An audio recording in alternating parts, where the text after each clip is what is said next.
Hello दोस्तों, जय हिंद। मैं advocate Shah Faizal citizen judicial classes से एक बार फिर आपके सामने। आज मैं आपके साथ एडवर्स पोजीशन डिस्कस करूंगा दोस्तों। प्रतिकूल कब्जा किसे कहते हैं, एडवर्स पोजीशन के आधार पर क्या कोई व्यक्ति मालिक बन सकता है, उसके बारे में डिस्कस करूंगा।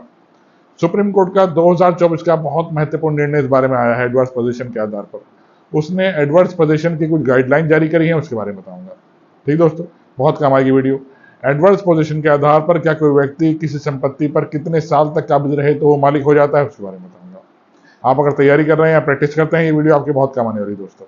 चलिए शुरू करता हूं। देखिए, मेरी वीडियो शुरू करने से पहले हमेशा की तरह आपसे अपील, मेरी वीडियो को लाइक और सब्सक्राइब कीजिएगा दोस्तों। धन्यवाद। चलिए शुरू करते हैं।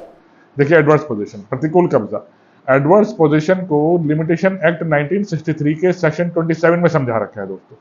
आर्टिकल 65 हमें बताता है, अगर किसी व्यक्ति का किसी की संपत्ति पर, किसी दूसरे की संपत्ति पर 12 साल से कंटिन्यूअस कब्जा रहता है तो वो व्यक्ति उस संपत्ति का मालिक हो जाता है, जिसका कब्जा 12 साल तक लगातार बना हुआ है, भले ही उसके नाम कोई पेपर नहीं है।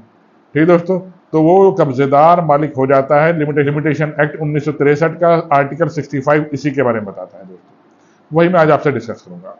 सुप्रीम कोर्ट का रिसेंट एक केस है, बहुत काम आएगा आपको। केस है M Radheshyam Lal versus V Sandhya and other, 2024 supreme court. इस केस में सुप्रीम कोर्ट ने एडवर्स पोजीशन को लेके कुछ नियम, कुछ रूल्स बताए हैं दोस्तों। इसे एक एग्जांपल समझ लिया। एक व्यक्ति है ए, उसने कोई संपत्ति खरीदी, अपने नाम रजिस्ट्री कराई, रजिस्ट्री करा के उस संपत्ति को खरीद कर वो कहीं बाहर चला जाता है, अमेरिका चला जाता है, ब्रिटेन चला जाता है, कहीं भी बाहर चला जाता है दोस्तों। अब उसकी इस प्रॉपर्टी पर कोई बी नाम का व्यक्ति कब्जा कर लेता है। ठीक, उस बी नाम का व्यक्ति जब कब्जा कर लेता है उस प्लॉट पर, अब उसमें एक मकान बनाकर रहने लगता है। ए आपत्ति नहीं करता, क्योंकि उसे पता ही नहीं होता कि मेरे मकान में क्या चल रहा है, क्या नहीं चल रहा है। अब बी नाम का व्यक्ति उस पर कंटिन्यूअस अपना मकान बनाकर रहना शुरू कर देता है। हाउस टैक्स, बिजली का बिल वो जमा करना शुरू कर देता है दोस्तों। ठीक, पानी का बिल भी वो जमा करना शुरू कर देता है। किसके आधार पर? कब्जे के आधार पर। अब वो देखिए 12 साल तक वो संपत्ति पर काबिज रहता है। 12 साल के कब्जे के बाद अब ए नाम का व्यक्ति उसे नहीं हटा सकता। सुप्रीम कोर्ट ने एम राधेश्याम लाल वाद में स्पष्ट कर दिया कि अब वो व्यक्ति ऑनर हो जाएगा। लेकिन जिस व्यक्ति का कब्जा था उसे निम्न बातें साबित करनी पड़ेंगी। अब कौन कौन सी बातें साबित करने की सुप्रीम कोर्ट ने स्पष्ट बताया दोस्तों, ये आपको ध्यान रखनी है।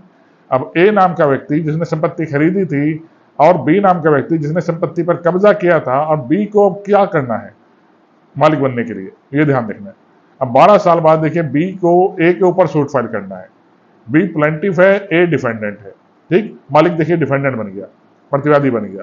अब ए प्लेंटिफ को सुप्रीम कोर्ट कहता है निम्न बातें साबित करनी है। कौन कौन सी बातें? पहली बात उसे साबित करनी है, हाँ वाकई में इस संपत्ति का मालिक ए है। पहली बात उसे प्रूव करनी है, वाकई में इस संपत्ति का मालिक डिफेंडेंट है, मैं मानता हूं, मुझे कोई दिक्कत नहीं। दूसरी बात उसे प्रूव करनी है, मेरा इस संपत्ति पर 12 साल से लगातार कब्जा बना हुआ है, मैंने एक मिनट को भी संपत्ति अपने कब्जे से नहीं छोड़ी है। आर्टिकल 65 लिमिटेशन एक्ट का स्पष्ट कहता है, किसी व्यक्ति का अगर 12 साल से किसी संपत्ति पर कब्जा है बिना किसी इंटरफेयर के, तो मालिक ऑनर हो जाता है।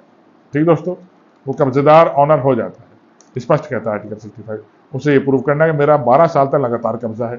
तीसरी बात उसे प्रूव करनी है, किस तारीख से उसका कब्जा इस संपत्ति पर है। कभी 12 साल काउंट देखेंगे नहीं आले, डेट प्रूव करनी है, इस तारीख से उसका कब्जा लगातार बना हुआ है, मालिक ने कोई नोटिस उसे खाली करने का नहीं भेजा, ये प्रूव करनी है।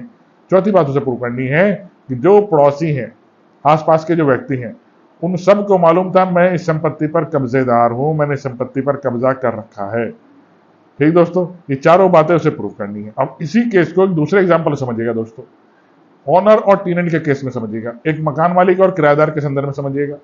किराएदार अगर संपत्ति पर 12 साल से किसी संपत्ति पर काबिज होता है तो क्या वो मालिक हो जाएगा? नहीं दोस्तों, टीनेंट हमेशा टीनेंट ही रहता है, वो कभी ऑनर नहीं होता। लेकिन प्रूव कैसे करें? इसके लिए जरूरी है कि जब भी ऑनर और टीनेंट को कोई संपत्ति किराए पर लेनी या देनी हो तो उसका रेंट एग्रीमेंट तैयार कराया जाए दोस्तों। बिना रेंट एग्रीमेंट के कभी किसी संपत्ति को किराए पे मत दीजिए। रेंट एग्रीमेंट स्पष्ट करता है कि कौन ऑनर है, कौन टीनेंट है, कौन मालिक है, कौन किराएदार है। अगर आपने रेंट एग्रीमेंट नहीं बनवाया और किराएदार 12 साल तक काबिज रहा उस संपत्ति पर, भले ही वो आपको किराया दे रहा है और 12 साल तक आपकी संपत्ति पर काबिज रहा है, ठीक, और हाउस टैक्स का बिल, बिजली का बिल वही जमा कर रहा है अपने नाम से, भले आता आपके नाम हो, मालिक के नाम आता हो, लेकिन जमा वो अपने नाम से करा रहा है, पानी का बिल, बिजली का बिल, हाउस टैक्स, ये सब टैक्स उस मालिक को चाहिए अपने नाम से जमा कराए नगर पालिका में जाकर। किराएदार वहां अपना नाम चढ़ा सकता है कि मैं जमा कर रहा हूं, मेरा संपत्ति पर काबिज है। ऐसा ना होने दे मालिक, तो अपनी संपत्ति को बचा सकता है। लेकिन अगर इसी बीच में मालिक ने कोई नोटिस उस किराएदार को भेजा है या नोटिस उस अतिचारी कब्जेदार को भेजा है, तो कंटिन्यूअस पोजेशन नहीं माना जाता दोस्तों। कंटिन्यूअस पोजेशन तभी माना जाता है, लगातार कब्जा तभी माना जाता है जब कोई नोटिस मालिक की तरफ से ना मिला हो और मालिक ने कोई एफआईआर उस व्यक्ति के विरुद्ध ना कराई हो कब्जेदारी के विरुद्ध। ठीक दोस्तों, इसी तरह से ध्यान से देखिएगा, अगर कोई प्राइवेट संपत्ति पर, अचल संपत्ति पर 12 साल से कोई व्यक्ति काबिज रहा और मालिक ने ऑब्जेक्शन नहीं किया तो उस संपत्ति का ऑनर हो जाता है। इस केस में स्पष्ट कर दी गई बात है। लेकिन अगर वो ये बातें प्रूव नहीं कर पाता, ठीक दोस्तों, उससे कहा जाता है 12 साल तक अपना कोई प्रूफ दिखाओ, वो नहीं दिखा पाता कोई प्रूफ, वो उससे कहा जाता है कोई हाउस टैक्स, बिजली का बिल, पानी का बिल दिखाओ, वो नहीं दिखा पाता। उससे कहा जाता है कि उसमें आपने मरम्मत कराई संपत्ति पर जाकर, कोई कंटिन्यूस आपका पोजीशन कैसे माने हम, कोई आपने मरम्मत कराई हो, कोई रिपेयर कराई हो, उसने कुछ नहीं कराया, तब भी कंटिन्यूस पोजीशन नहीं माना जाता दोस्तों। आसपास के पड़ोसियों की नजर में वो पड़ोसी कहते हैं, विटनेसेस कहते हैं, सर ये कभी संपत्ति पर आता है 1 साल, 2 साल, 1 महीने, 2 महीने, फिर चला जाता है, तो कंटिन्यूस पोजीशन नहीं माना जाता दोस्तों। इस तरह से स्पष्ट कर दिया सुप्रीम कोर्ट ने, कोई व्यक्ति अगर कंटिन्यूस बना हुआ है किसी संपत्ति पर 12 साल तक, तो संपत्ति का ऑनर हो जाएगा अगर मालिक ने ऑब्जेक्शन नहीं किया है। ध्यान रखिएगा, जब भी कोई संपत्ति किसी को दें, किराए पे दें, तो उसका रेंट एग्रीमेंट कराएं और अपनी संपत्ति पर आते जाते देखते रहें कि उस संपत्ति पर कोई अत्याचार तो नहीं कर रखा है उस व्यक्ति ने, ठीक, किसी प्रकार कोई नुकसान तो नहीं पहुंचाया आपकी संपत्ति पर। इन सब बातों को मालिक को चाहिए कि वो एक्टिव रहे। अगर मालिक एक्टिव नहीं रहता तो कब्जेदार हो जाता है, ऑनर हो जाता है दोस्तों। ठीक दोस्तों, आशा करता हूं मेरी वीडियो समझ में आई होगी दोस्तों। आइए इसे लाइक और सब्सक्राइब कीजिएगा दोस्तों। जय हिंद दोस्तों, धन्यवाद।